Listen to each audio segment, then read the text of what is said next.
galera, beleza? Como é que vocês estão? Meus amigos, hoje é dia de dossiê histórico. E normalmente quando é dossiê histórico, eu começo falando: hoje é dia de voltar ao passado para tentar compreender melhor o presente e quem sabe nos prepararmos melhor para o futuro. Mas não dá para começar o vídeo de hoje assim. Se eu tivesse que usar uma frase como esta, eu teria que falar que hoje é dia de voltar ao passado para salvar o presente e construir um futuro melhor. A anistia, ela não só é constitucional, como quem votou para a anistia ser constitucional foi o Lula, Michel Temer, Fernando Henrique Cardoso, Nelson Jobim, ex-ministro do Supremo, e várias outras pessoas. E é sobre isso que nós iremos falar, uma votação que ocorreu na Constituinte de 1988. A gente já começa o nosso vídeo falando sobre isso, aí tem muita coisa pra gente ver, matérias da época, obrigado Biblioteca Nacional, vamos também olhar, né, o Jornal do Congresso, lá do dia do que aconteceu. Tem muita coisa pra gente falar nessa parte. E depois falar, né, da turminha do barulho que quer que a anistia seja inconstitucional. E tem mais algumas coisas pra gente falar nessa primeira parte, do judiciário brasileiro, para entrar na segunda. Jair Messias Bolsonaro e o futuro do Brasil, que agora, com a anistia constitucional a partir de hoje, porque eu estou decretando assim, vamos ter que começar a discutir a sério, né? O que é que vai ser 2026. Mas enfim, depois dessa introduçãozinha, vamos começar. Antes de voltar ao passado, a última, de forma bem rápida. Condenados do 8 de janeiro descartam projeto por redução de penas. Aqui são as vítimas que estão presas e elas não acham que o caminho é a redução de penas. Elas acham que o caminho é a anistia, até porque a maior parte delas, eu acho que no futuro, quem sabe, assim como no passado, nós vimos uma comissão da verdade para analisar o que aconteceu durante o regime militar, talvez, em algum momento na história brasileira, vai ter que ter uma nova comissão da verdade para se analisar o que aconteceu de 2019 até os tempos atuais e tentar, né, no mínimo, conceder algum tipo de indenização para essas pessoas. Mas tá ali, ó. Segundo a entidade, a maior parte dos alvos das investigações do 8 de janeiro sequer participou de qualquer ato de depredação e que, portanto, pessoas inocentes não podem ser consideradas meio culpadas. Reduzir penas ou oferecer concessões parciais não é justiça, considerou Asfav.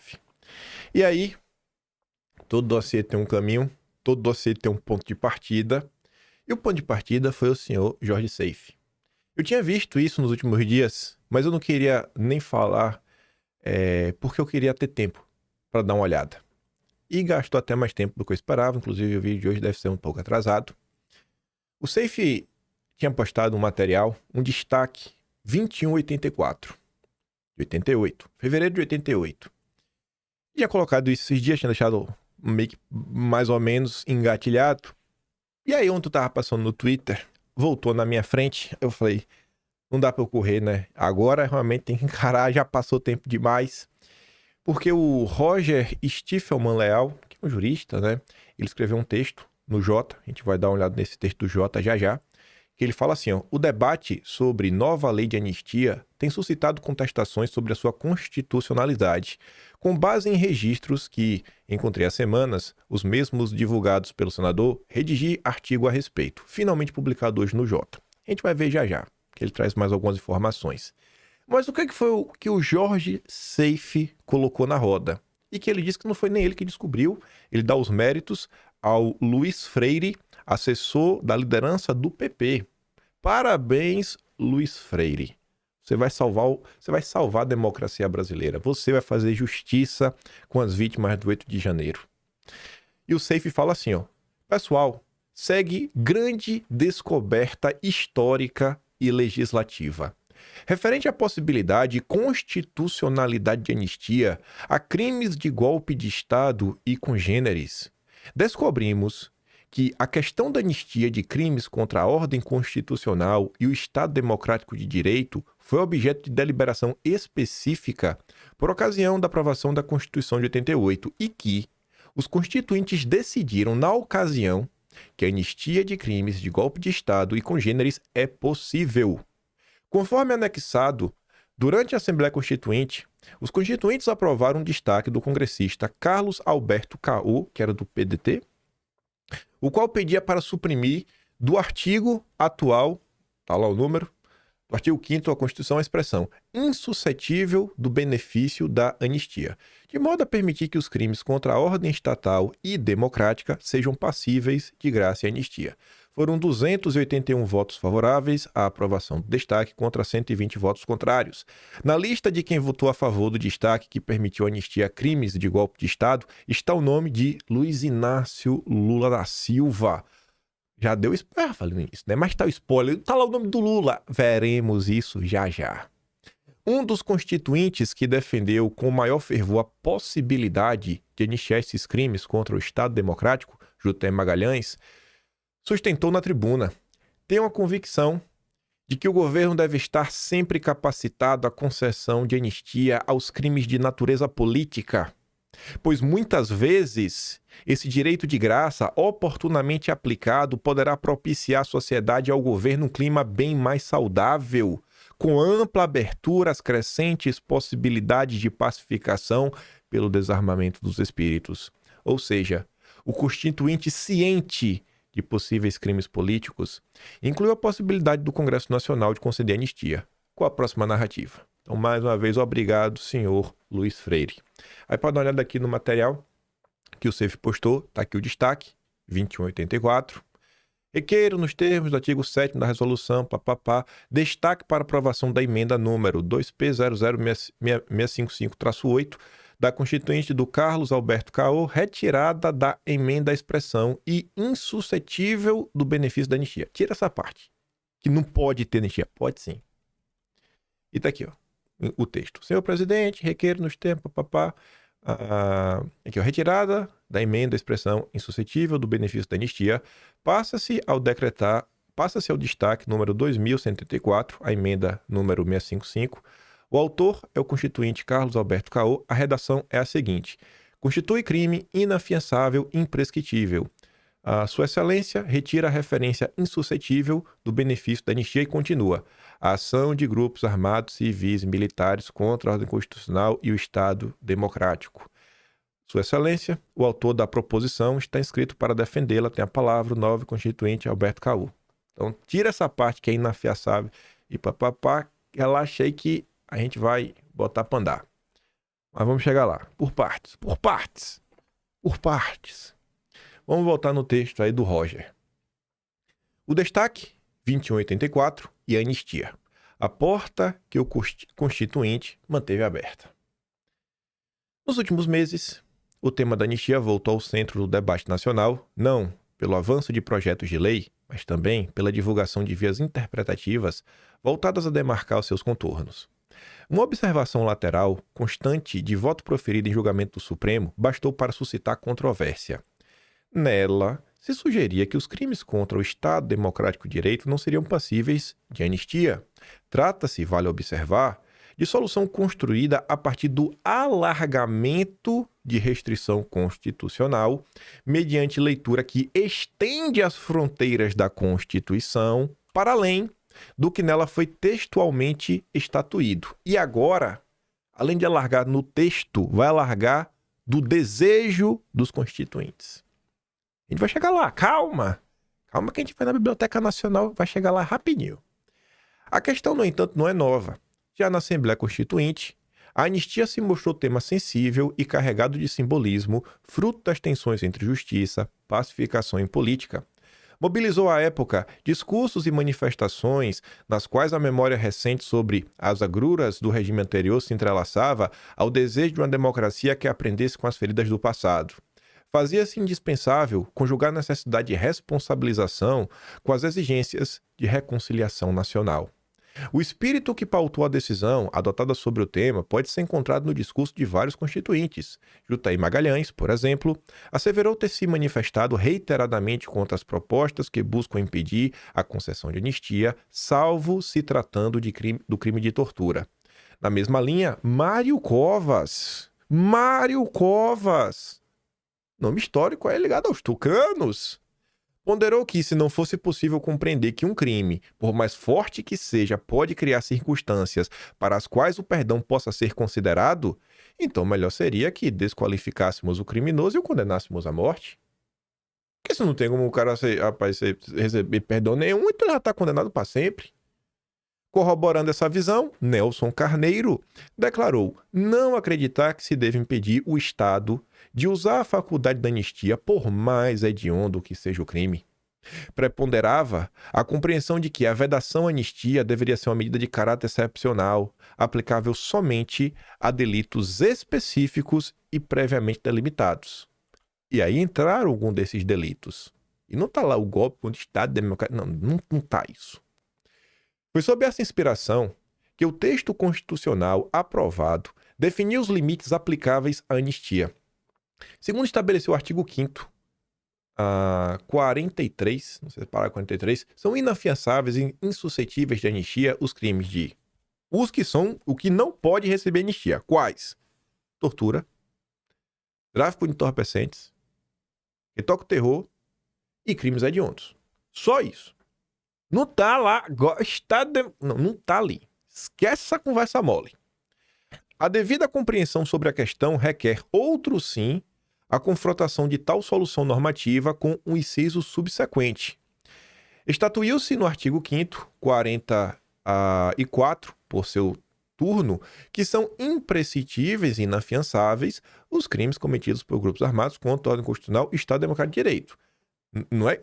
Pode receber anistia? Pode. Só não é um crime que prescreve ou inafiançável. Então, assim, uma coisa, outra coisa, outra coisa.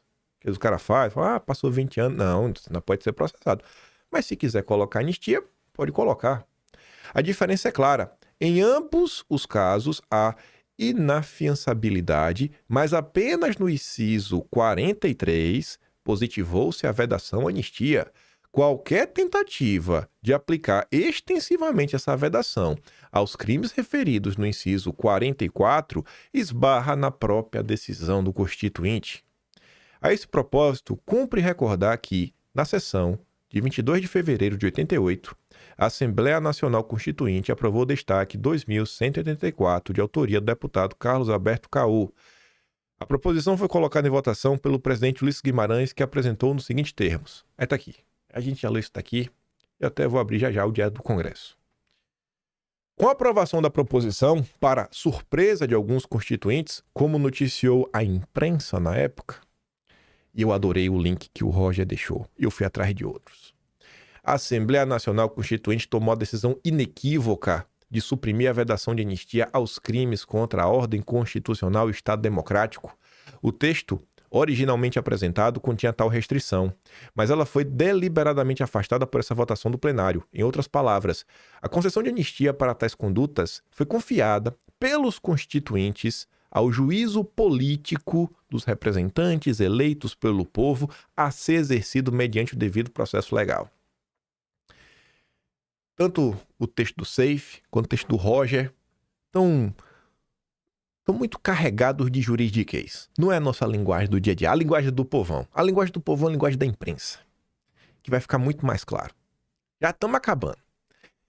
Esforços interpretativos que busquem estender o inciso 44, uma limitação que nele não se encontra, ameaçam desfigurar a opção consciente do constituinte. E não era gente igual a Tiririca, não. O Lula era o mais fraco da turma que votou a favor. O Lula é o mais fraco, o mais bestinha. Obrigado, Biblioteca Nacional, por existir. Tá aqui. No dia seguinte, inclusive a forma como a coisa aconteceu, assim, é sensacional. Aquela notinha de bastidor, quem sabe aí teria saído na Mônica Bergamo. E aí, Mônica Bergamo, você poderia ser o responsável por isso, aquela notinha ali, 2 parágrafos. Se escrever 3, vocês já ficam cansados. Tribuna da Imprensa, 23 de fevereiro de 1988. Naquele pedacinho ali, tá no site oficial da Biblioteca Nacional.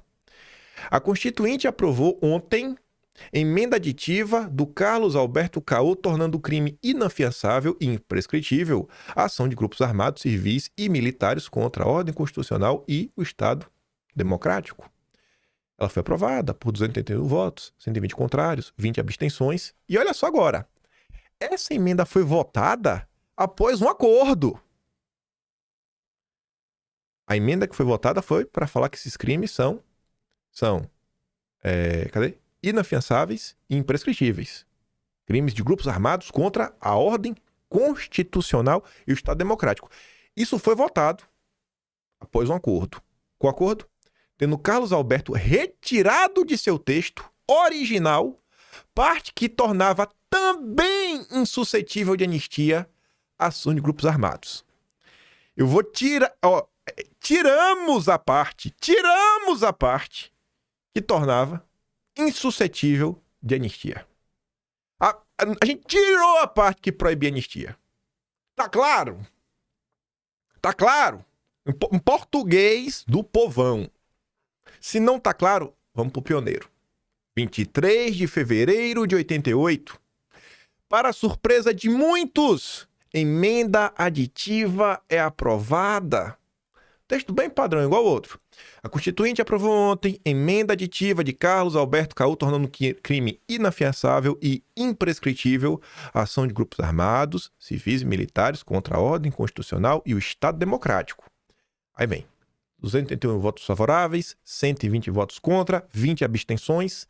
A emenda foi votada depois do acordo entre as diversas lideranças, tendo Carlos Alberto Caú retirado do texto original a parte que tornava também insuscetível de anistia a ação de grupos armados. Tiramos essa parte, porque tem que ter anistia. Pode ter. Foi o que a gente fez. Foram os constituintes, irmão. Os pais fundadores da Sexta República. Agora eu vou pro Monte Olimpo, viu? O Monte Olimpo agora vai ter que seguir a Constituição. Na justificativa da proposta, o Constituinte afirmou que seu objetivo era o de garantir que a transição democrática se realize dentro da ordem e da liberdade sem a utilização de movimentos armados ou de qualquer origem. E olha só, nenhum orador se inscreveu para falar contra a emenda, que acabou aprovada para surpresa de alguns constituintes. Ninguém estava esperando isso. Ninguém falou contra, todo mundo falou a favor. Já que, olha só, todas as emendas aditivas até então votadas haviam sido rejeitadas por não atingir os 280 votos. Nada estava sendo aprovado. Essa foi. Rejeitaram várias emendas de destaques, mas essa daqui, para permitir a anistia, essa passou. E o povo ficou assim, ó. E aí o companheiro Roger ali, que escreveu no Jota, ele foi atrás de uma matéria ainda melhor.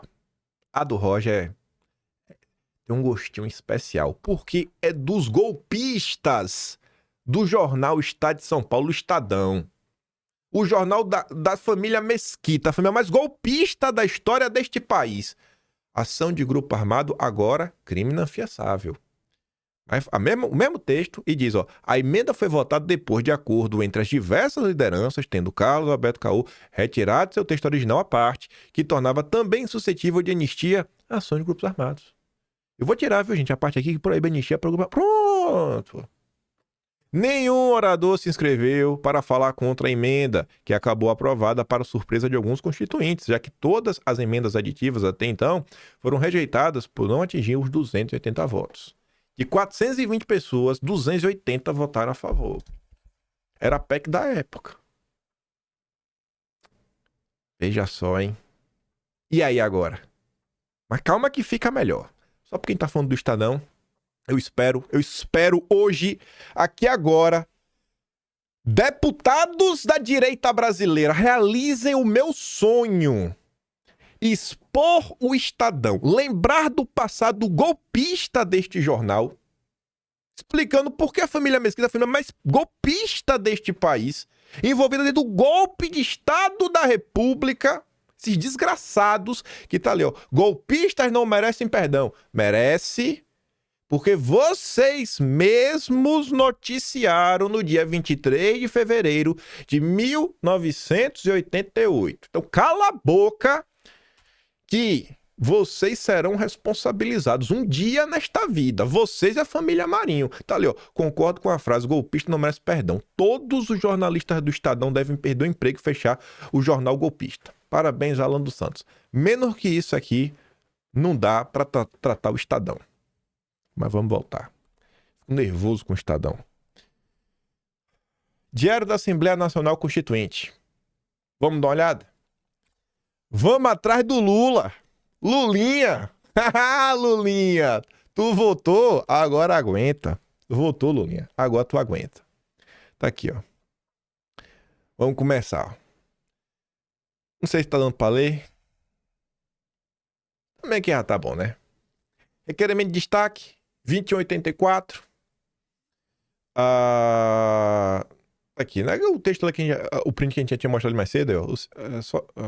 Sua Excelência retira a referência insuscetível do benefício da anistia e continua, né? Vai lá.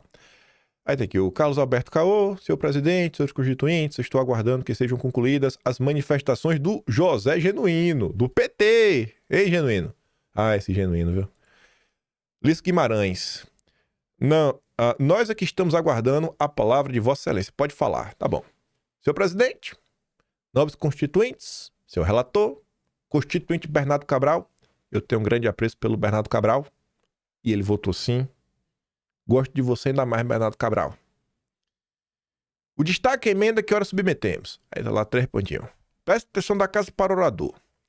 A apreciação deste plenário está diretamente relacionada com a conclusão do processo de transição democrática, através da promulgação de uma Constituição que estabeleça as bases para a experiência, a prática e a convivência democrática. Este é o desafio que está colocado diante de todos, independentemente de nossas siglas partidárias, bem como independentemente das concepções ideológicas de cada um de nós assuma no que se refere à organização do Estado, da sociedade, da economia.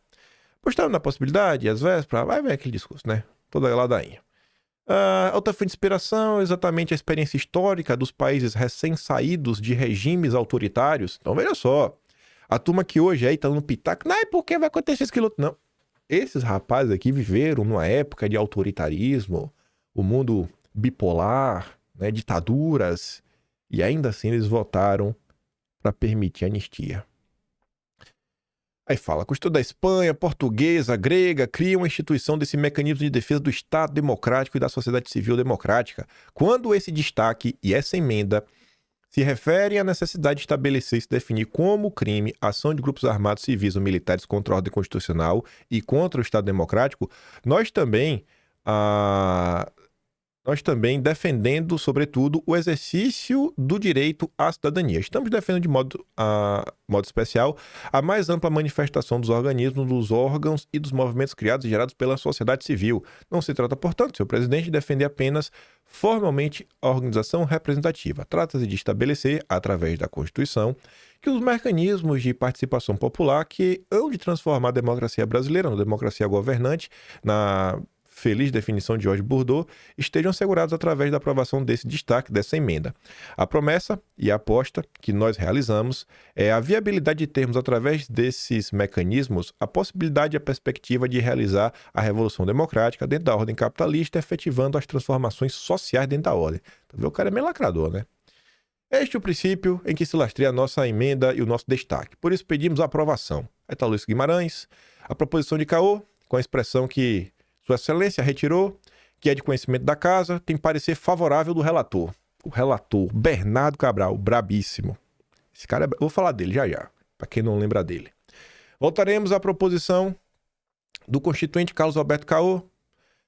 Registrem os códigos de votação. Sim, aprova o destaque, ou seja, aprova para permitir anistia. Não rejeita.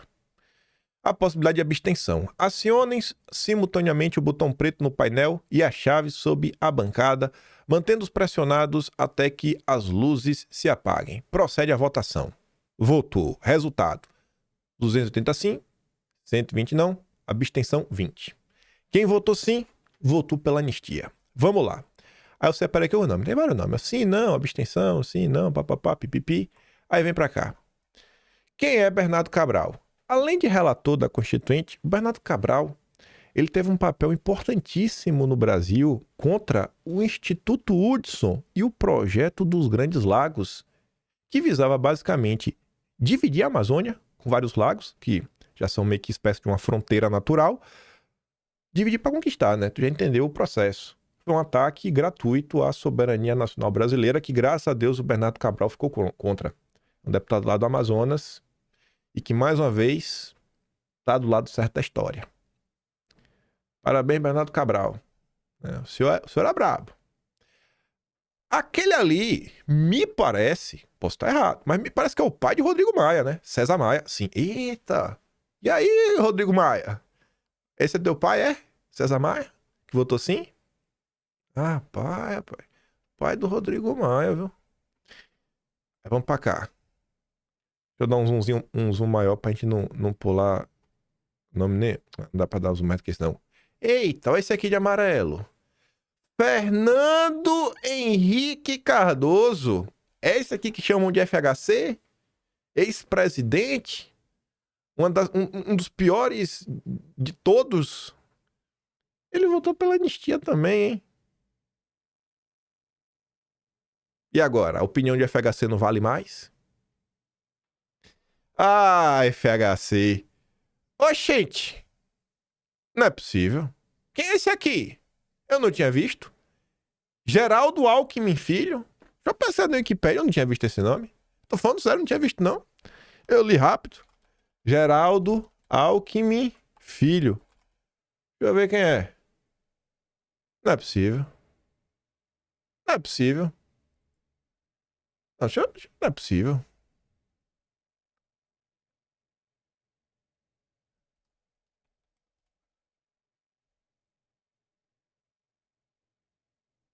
Não é possível. Não é possível. Eu não acredito nisso. Geraldo José Rodrigues Alckmin Filho. Eu não tô acreditando nisso, rapaz. Mas Chuchu... Olha só, o Chuchu tava mesmo lá na Constituinte. Chuchu! Você... o presidente e o vice-presidente do Brasil são a favor da anistia. Ah, meu Deus! Eu adoro isso! Eu adoro isso! Nossa! Ai, aí vamos ver. Vou ter um pouco devagar. Vai que tem mais algum nome que eu conheço. Deixa eu ver, né? Vou aqui olhando. Rapaz, o Alckmin. Alckmin! Que coisa, viu, Alckmin? Mas que coisa, rapaz. João Agripino. Será que João Agripino é o pai do Dória? Não me diz isso. Deixa eu ver aqui. João Agripino, porque o pai do Dória era político também, né? Se não for, eu digo pra vocês. Deixa eu ver que o nome dele. João Agripino. Pai Dória. Deixa eu ver. Qual é o nome do pai do Dória?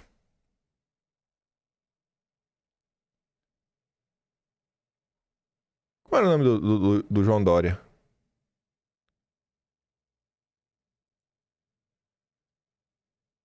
Aqui tá aparecendo o Dória. Aqui, ó, no Wikipedia. Deixa eu ver se aparece aqui o nome do pai dele. Ctrl F. Agripino.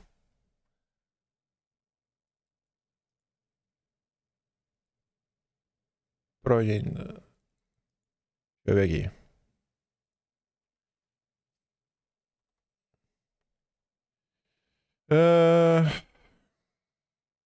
Esse aqui, né? O Dória.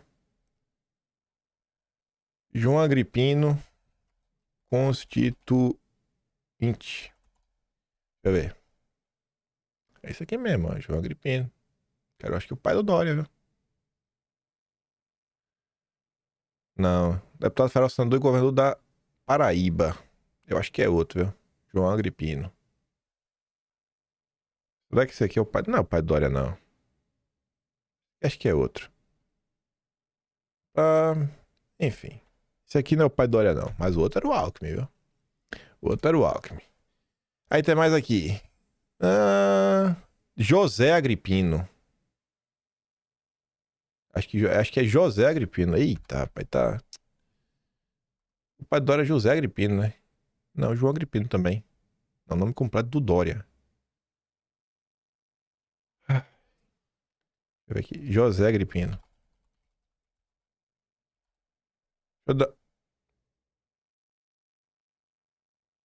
José Agripino Maia. Também tem outro que é José Agripino Maia. Nossa, tem muita gente aqui. Mas vai saber se é o pai do Dória ou não. Alguém depois investiga. José Genuíno, do PT, se absteve, não quis votar. Não quis votar. Vamos descendo, vamos descendo. Vamos descendo. Tará, tará. Dorival. Aí vamos lá. Guxiquem, que era do PT. Ó, votou sim. Cadê? Vamos botar aqui. Amarelinho. E o de baixo, olha. Luiz Inácio Lula da Silva. É Lula pela anistia. Lula da Silva pela anistia, Lula. Mas não para por aí. Ó, olha o chefe. O chefe não, né? Que o homem não tem chefe. O homem que indicou Alexandre de Moraes para o Supremo, Michel Temer, também é a favor da anistia. O ex-ministro do Supremo, Nelson Jobim, também é a favor da anistia? Rapaz. E aí? E aí? E agora, hein? E agora? Agora vai ter que ter anistia, né, gente? Agora não tem mais o que fazer. Mas que coisa. Aí tem mais nome aqui também, ó. Tem que parar pra dar uma olhada. Vai ter aquela declaração de voto. Aí o pessoal ainda falando de destaque. Fernando Lira, os constituintes votaram a favor. Papapá. Deixa eu dar um... Ó, o Nelson Jobim, ó. Vamos ver o que o Nelson Jobim falou. Dentro do bloco, não destacadas, posição a votar contra o bloco, que é a memória 773, aqui já é outra coisa já. Aqui ele já tá falando de outra coisa, o Nelson Jobim. Aqui o J.M. Magalhães. Aqui ele tá falando aqui. Neste plenário, temos manifestado reiteradamente contra as propostas que buscam impedir a concessão de anistia em determinados casos, salvo se tratando do crime de tortura, mesmo de inspiração política, mas profundamente atentatório à dignidade da pessoa humana. Tenho a convicção de que o governo deve estar sempre capacitado à concessão de anistia aos crimes de natureza política, pois muitas vezes esse direito de graça, oportunamente aplicado, poderá propiciar à sociedade e ao governo um clima bem mais saudável, com ampla abertura às crescentes possibilidades de pacificação pelo desarmamento dos espíritos. Temos tido em nossa história claros exemplos desses resultados altamente positivos da anistia. Em 1945, com o retorno de dezenas de políticos exilados da República Velha, dentre os quais a figura singular de Otávio Mangabeira, a própria Revolução de 32 terminou com o armistício trocado pelo atendimento aos ideais revolucionários, convocado da Constituição de 34, mais recentemente o governo do Kubitschek, em 55, foram anistiados os revolucionários de Aragarças e Jacareacanga, verificando-se a mais completa pacificação política do país até 1960. Finalmente, tivemos a anistia concedida pelo presidente Figueiredo, exigência do povo brasileiro. Não podemos esquecer o que ocorreu recentemente no Rio, quando o atentado do ônibus que estava falando Sarney foram rapidamente esquecidas com as explicações políticas e institucionais, esquecida aquela hostilidade que misturou fomentadores da baderna e pessoas inocentes. Ao relembrar esses fatos, quero marcar minha posição no sentido de que acompanharei e votarei os dispositivos constitucionais referente à matéria defendendo a anistia em sua atual graça, soberano direito de graça, perpétuo silêncio dos atos praticados. Era o que eu tinha a dizer, senhor presidente. E aí? E aí, amigo? Fala aí agora da anistia.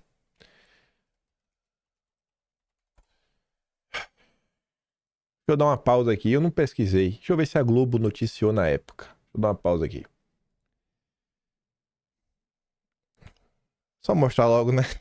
Só mostrar logo. Jornal O Globo, País, página 3, 23 de fevereiro de 1988. Essa aqui era a página da Globo. Olha aqui, ó. Carta prevê rigor contra a ação de grupos armados. E o que é que fala? A mesma coisa que a gente já viu nas outras notas, ó. Ao encerrar ontem a votação dos artigos que tratavam dos direitos e garantias individuais da Assembleia Nacional Constituinte, aprovou a emenda que considera crime inafiançável e prescritível ação de grupos armados, civis e militares contra a ordem constitucional do Estado de Direito. Foi a única emenda aditiva ao capítulo 1 do título 2 aprovada. Hoje, o plenário começa a votar o capítulo 2, que trata dos direitos sociais. Ao encaminhar a emenda, seu autor, deputado Carlos Alberto Oliveira, do PDT do Rio de Janeiro, afirmou que a transição democrática pode se realizar através da ordem sem a utilização de movimentos armados. Para conseguir aprovação, ele retirou do texto... Obrigado, Rede Globo! O melhor de todos os textos foi o da Rede Globo, porque, nossa, insuscetível. Insuscetível é uma palavra muito difícil. Eu não gosto dessa palavra. Vamos dar um zoom gigantesco aqui. Vamos dar um zoom gigantesco. Para conseguir aprovação, ele retirou do texto a parte que impedia a anistia para esse crime. Palavras que todos entendem. Obrigado, Rede Globo. Tá aí. Tá aí. Mais um. Mais um! A Globo, o Estadão, o Lula, Michel Temer, Alckmin e FHC. Falta mais o quê? Vai me falar que o Olimpo sabe mais do que Lula, Alckmin, FHC e o Temer. E a Globo e o Estadão juntos. Aqui foi a vontade da maioria, né? Os pais fundadores da Sexta República Constituinte. Ai. Ainda tenho que aguentar gente como o senhor Flávio Morgenstern, né? São só prints. Só prints, né, Flávio Morgenstern? Vocês aí, da sua tropa aí, vocês podiam estar comentando sobre isso, né, cara? A direita aí maravilhosa que me odeia. Posso fazer nada. Falta o quê? Só peço pra você, de coração, nesse momento aqui, já abro a sessão. O que você achou de importante? Às vezes volta. Não precisa nem compartilhar o vídeo se não quiser, mas bate um print, sabe? Traga isso pro debate público. Ajude a divulgar. Se alguém quiser saber com um pouco mais de detalhes, fala, não, o Kim falou sobre isso daí, mas não faço questão de receber o mérito, até porque eu não tô falando nada demais. O grande pai de tudo isso daqui, deixa eu pegar o nome dele aqui certinho de novo. Não, peraí. Até voltar aqui já. Foi o cara ali, ó. O Luiz Freire, assessor da liderança do PP. Esse é o... Se nós chegamos até aqui, foi por causa desse cara aí, ó. Foi porque ele achou isso. Ele achou, o Safe postou, o Roger compartilhou de novo, senti que eu tinha que comentar sobre isso e cá estamos. Vai pro Atlas, né, também. Mês passado já teve o dossiê da anistia. Ainda não teve a parte 2 da anistia, que foi desenrolada antes de 79, mas cá estamos nós. Vamos continuar. Não vai dar pra nem comentar. Ainda tinha mais um relembrar e viver na segunda parte do vídeo hoje sobre Bolsonaro, mas acho que não chegaremos até lá. Pois bem, para falar agora dos homens que dizem que a anistia é inconstitucional, um deles, o senhor Gilmar Mendes, estava ontem no lead do Dória, defendendo que o Congresso aprove lei anti-embargos contra os Estados Unidos. Essa aqui não é inconstitucional, né? Decano do Supremo diz que a aplicação da lei Magnitsky sobre autoridades brasileiras se deve, em parte, à dependência do país de Big Techs americanas. O decano, Gilmar Mendes, definiu nesta terça que o Congresso discute e aprova a lei anti-embargos para fazer frente a sanções potenciais e tarifas secundárias impostas pelo Trump ao Brasil. O objetivo, explicou o ministro, seria proteger as autoridades e também aquelas chamadas entidades que sofrem sanções secundárias, como bancos e prestadores de serviços. Mendes citou a aplicação da Magnitsky e a restritividade do visto americano, do Padilha. Ele, na verdade, ele teve o visto. O visto dele foi para rodar em 5 quarteirões, né? Ele podia ir, mas parece que ele queria fazer compras em Nova York, né? Ontem o Poder 360 noticiou que Lulinha quer salvar a moral de Magnitsky ao negociar com Trump. Vai estar na roda aí, né, dos objetivos do Lula negociar para salvar a democracia brasileira. Bom, aí o Renato comenta, não é surreal o Lula achar que está em posição de negociar alguma coisa. O pior nem é isso, é ver a Faria Lima acreditar. A turma do Dedé. Se o Lula quer salvar Moraes, Eduardo e Paulo Figueiredo querem sancionar mais ministros. Segundo Pablo Giovanni, os Estados Unidos avalia que novas sanções a ministros do Supremo serão inevitáveis e fala aí que já teriam ao menos 2 magistrados na lista de possíveis novas sanções. Quem? Gilmar Mendes e Flávio Dino. A avaliação de interlocutores que atuam junto ao governo americano tem acesso direto às autoridades responsáveis pelas sanções. O entendimento é que os precedentes aplicados abrem margem para medidas contra ministros que apoiam publicamente Alexandre de Moraes. Entre os nomes que chegaram à mesa do governo americano por sugestão dos interlocutores estão Flávio Dino e Gilmar Mendes. Falando do Flávio... esqueci. Antes de falar do Flávio Dino, só um breve parêntese. A Bela Megali ontem comentou que o canal direto entre Lula e Fachin, o novo presidente supremo. Muita gente acha que vai mudar o presidente, mas vai mudar nada. Bom, essa opinião parece que ela é sensata.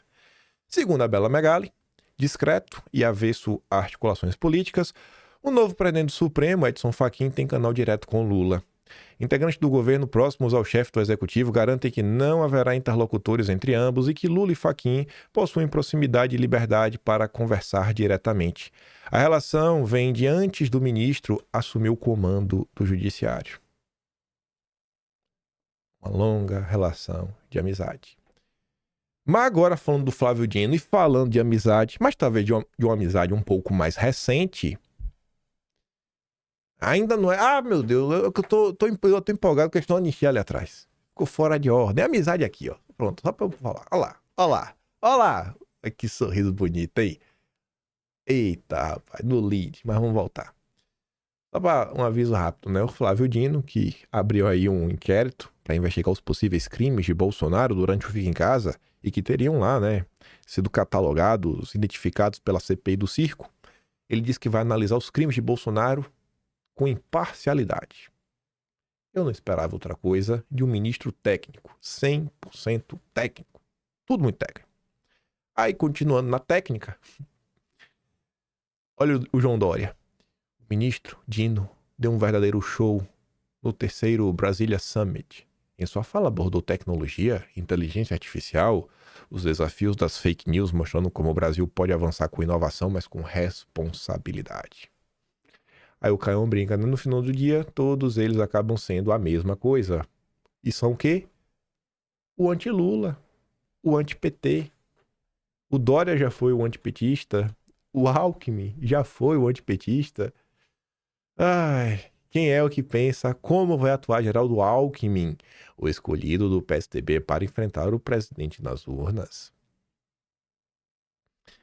E para falar sobre ainda a energia, né? E sobre o movimento antipetista, que está tentando mais uma vez se reciclar, vamos dar um bisu aí a umas coisinhas que andaram rolando. Ontem, cabeça de caixa d'água, conhecido como Ciro Nogueira, que está cada dia a marcar olho. Eu não sei o que está acontecendo com ele. Está num processo aí de virar o Nestor Severo. Era Nestor, né? O Severo, aquele dos 8 tortos da Petrobras. Falando na Globo News, lacrar e fala loucura. Estamos perdendo muito tempo e muito esforço nessas discussões inúteis que só fazem nos dividir. Ciro Nogueira está preocupado com a divisão da direita. Cadê meu telefone? Vamos ouvir, né? É momento de união, gente. Pelo amor de Deus. Vocês aí dividem na direita, pô. Momento de união, pô. Ai. Cadê? Vai lá, Ciro. Eu odeio quando faço isso. Eu tento dar play, não dá play. Não tá dando play. Deixa eu dar pausa pra não gastar o tempo de vocês. Pronto, voltei. No final de semana, o senhor disse que, abre aspas, já está passando de todos os limites a falta de bom senso na direita, fecha aspas. E aí eu fiquei com a dúvida de quem o senhor estava falando, sobre quem o senhor estava falando. Boa tarde, é um prazer estar com você. Eu acho que é para o centro e a direita como um todo, não foi especificamente contra ninguém. Que houvesse uma união, uma discussão interna nos partidos que compõem essa base política, para que a gente centre esforços no nosso principal adversário, que é o Partido dos Trabalhadores e o presidente Lula. Eu acho que nós estamos perdendo muito tempo e muito esforço nessas discussões inúteis que só faziam nos dividir. Eu tenho certeza que depois desse alerta, pelas conversas que eu tive com todos os presidentes de partido, com as principais lideranças, acho que nós vamos ter um processo de unificação desse projeto político para 2026. O senhor chega ao ponto de falar isso? O que levou Se o senhor puder explicar para o assinante, porque o senhor acompanha a política dia a dia, todos esses episódios, mais parece uma novela. Mas qual que foi a gota d'água para levar o senhor a falar isso, na visão política do senhor? Aí nós temos dois aspectos, André. Tanto essas discussões inúteis por disputa de espaços, né, de visões diferentes, que isso é natural e nós temos que respeitar. Também há uma tentativa na máquina do próprio governo de ressaltar muito essas discussões e essas divergências. Mas eu acredito que pelas conversas que eu tive nos últimos 4 dias, e estamos ter até o final da semana, o processo de unificação desse projeto é irreversível. O projeto é irreversível, né? Qual o projeto? Agora vamos saber qual o projeto do Ciro Nogueira. Vamos saber qual o projeto dele. Tô esquecendo dos meandros do vídeo. Ainda esperando os medalhões da democracia e o pessoal da União da Direita, né? Senhor Ciro Nogueira, a se pronunciarem diante de mais de 100 horas da prisão ilegal de Jair Bolsonaro e de todos os outros absurdos dos últimos dias. Até agora, absolutamente nada. Você caiu aqui de paraquedas. Bolsonaro está preso no inquérito que ele não foi denunciado. O Gondê não viu nada de errado. Foi só um pai ajudando o filho. E as cautelares que levaram o Bolsonaro à prisão domiciliar, tornozeleira, não poder usar a rede social, são dentro desse inquérito, assim. Já que ele não foi denunciado, era pra ele estar solto. E não tá. E ninguém comenta sobre isso. A defesa já pediu. E eu acho que a defesa nem precisava ter pedido. Era pra ter sido feito de ofício. Mas disso daqui o Ciro Nogueira não fala. Ele fala do projeto. Que ele falou com os presidentes dos partidos e tudo vai avançar. Tá aqui, ó. Ciro Nogueira diz que beira o impossível. Tarcísio não querer ser candidato a presidente em 26 e afirma: se criarmos esse ambiente político em que todos os partidos de centro vão apoiar, ele é imbatível.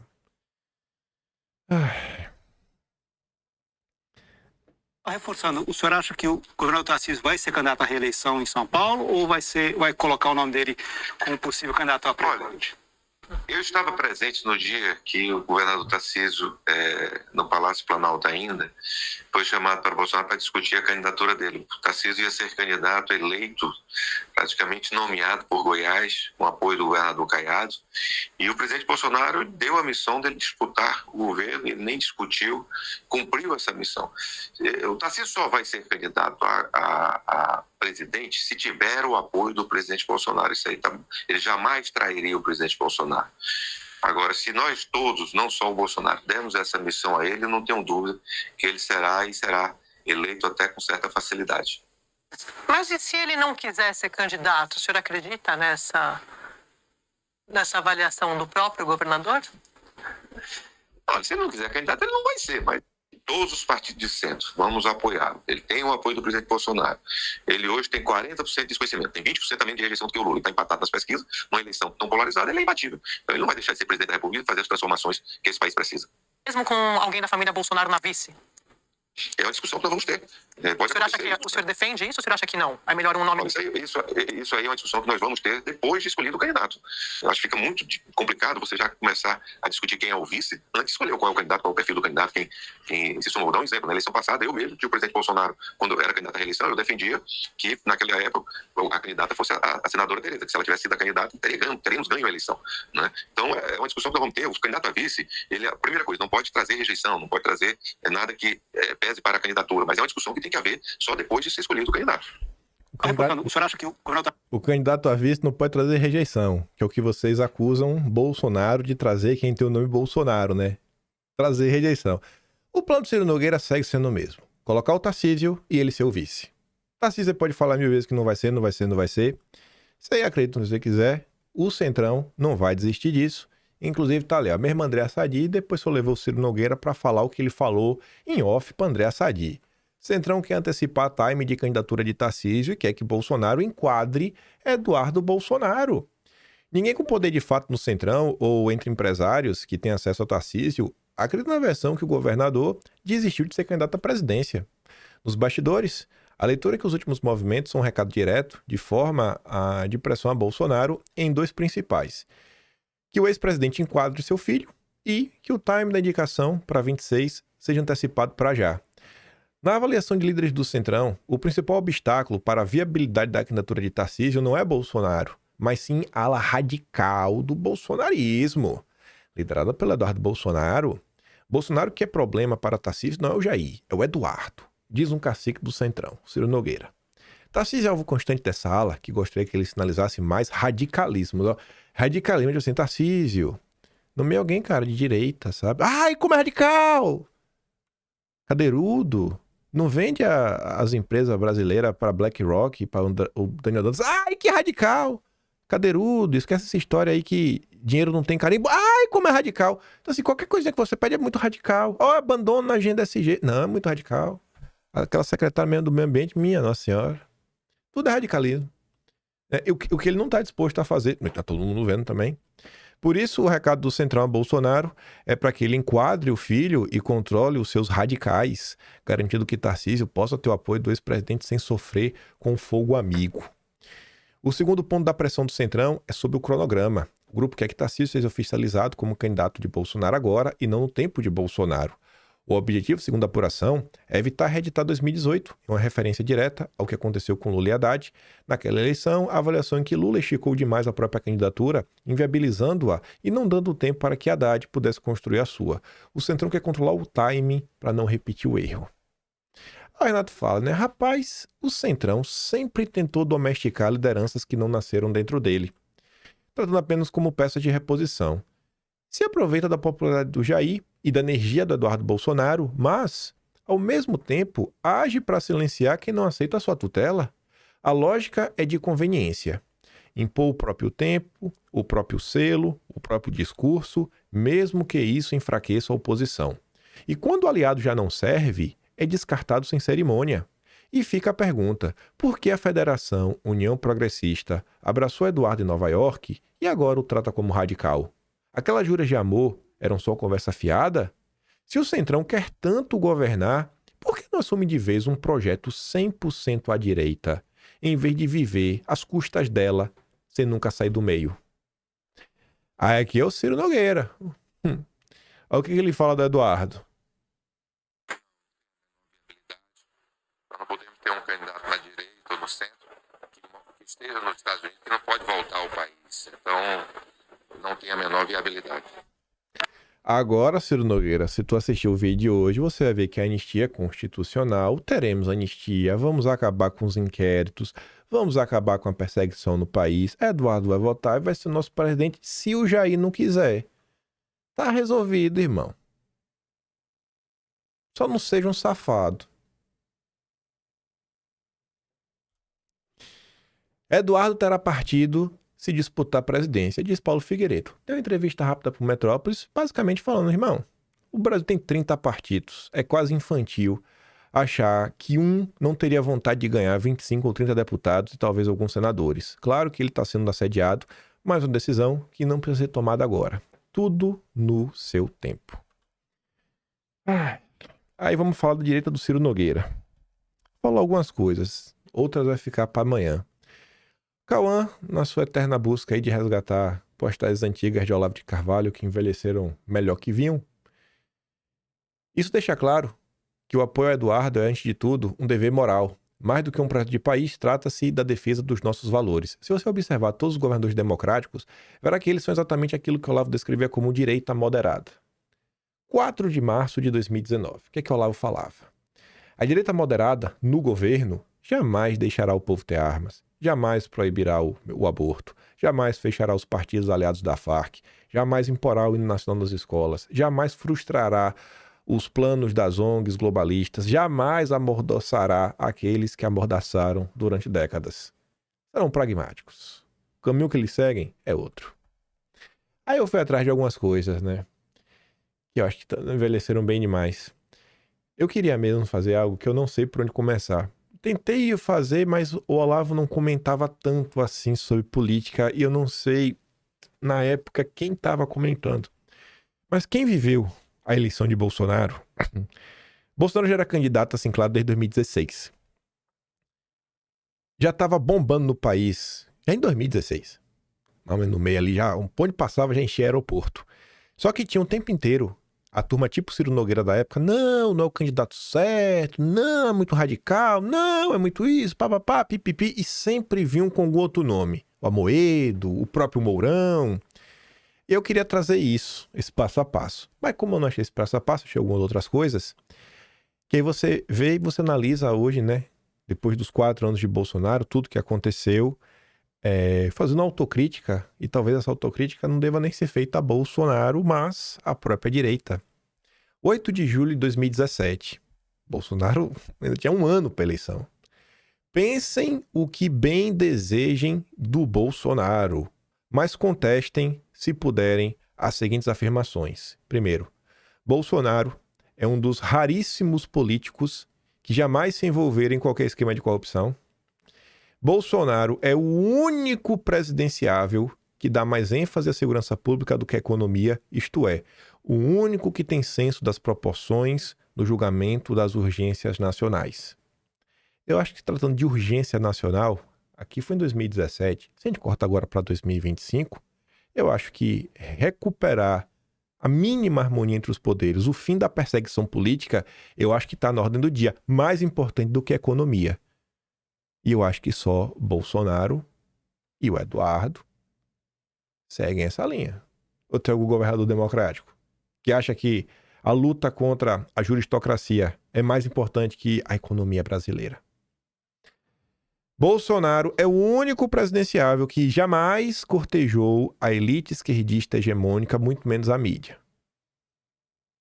Tem algum dos governadores democráticos que briga com a imprensa? Algum deles a imprensa não gosta? Bolsonaro é o único presidenciável que não modera o seu discurso pelos cânones da etiqueta esquerdista. Prova que algum outro candidato tem essas qualidades e eu talvez o considere um concorrente à altura do Bolsonaro. Porque queriam outros nomes. 16 de janeiro de 2016. Repito, unidade da direita é apoiar Jair Bolsonaro. O resto é carreirismo porco. Mudou alguma coisa? Passados 9 anos? Não. 13 de fevereiro de 2014. Vou ajudar todo candidato antipetista que o peça e só vou escolher o meu com base em 2 critérios objetivos. Primeiro, quem tem a melhor compreensão e o melhor plano para desmantelar a máfia petista incrustada em toda a administração federal. Tem governador democrático que fala, não, tem gente que você não briga, você tem que se juntar a eles. Hoje, na boa, todos os governadores democráticos foram falar com Temer e se uniram com Temer lá no projetinho do Temer. 2. Quem tem o melhor plano para formar uma militância que o defenda nas ruas e na internet contra os ataques que virão. Eu acho que a melhor militância é a do Jair, hein?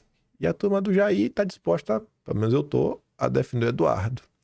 A primeira obrigação do futuro presidente será provar que é capaz de permanecer no poder e exercê-lo. Se fizer só isso, já será uma vitória. 21 de agosto de 2017. É minha obrigação dar um panorama realista do estado de coisas a qualquer candidato que deseje sinceramente aprender, mas não creio que nenhum outro deseje, senão o capitão Bolsonaro. Todo mundo pode aprender. Mas quem que realmente quer entender o que está acontecendo? O estado das coisas do Brasil? Quem está disposto a olhar? Será que o seu Sabatinal Tarcísio, o Romeu Zema, o Ronaldo Caiado, o Ratinho Júnior, sobre a CPMI das fake news, as primeiras buscas e apreensões, com base no depoimento de quem o ministro Moraes tomou suas decisões, perguntar sobre o caso do Felipe Martins, perguntar sobre outros casos. Será que eles estão dispostos a entender, ter um panorama da situação? Pergunto, né? 19 de janeiro de 2016. Mostre-me um político de direita ou de esquerda que em todas as cidades seja recebido com entusiasmo e o carinho que cercam Bolsonaro e admitirei que eu estou errado. Porque a galera não queria. Não, Bolsonaro não, porque Bolsonaro é muito radical. Então você vê ali, ó, o tweet seguinte. Bolsonaro pode ser grosso o quanto se queira, mas é um homem. O FHC é apenas uma mocinha com voz de homem, um falsete de vez em quando. 7 de julho de 2017. Nada melhor para um candidato direitista do que ser criticado por uma parcela da direita como direitista demais. Tipo o Eduardo. O Eduardo é radical, é intransigente. 23 de junho de 2019. Aqui já era governo Bolsonaro. Nunca vi um moderado cobrar a moderação dos radicais comunistas, que só tem a seu serviço assassinos armados e quadrilhas de narcotraficantes. Só vem radicalismo perigoso no Olavo e no Bolsonaro.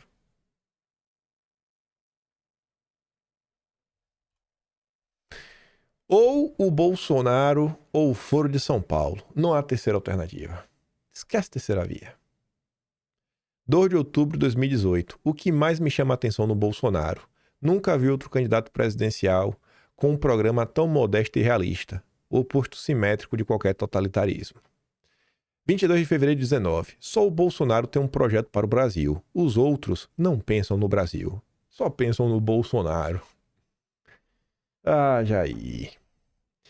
Não. Bolsonaro não é o salvador da pátria. É apenas o salvador da honra nacional.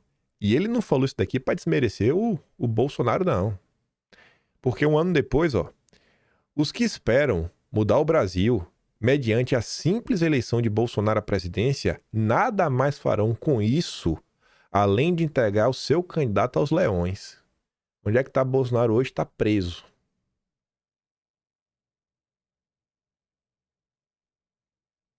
E aí?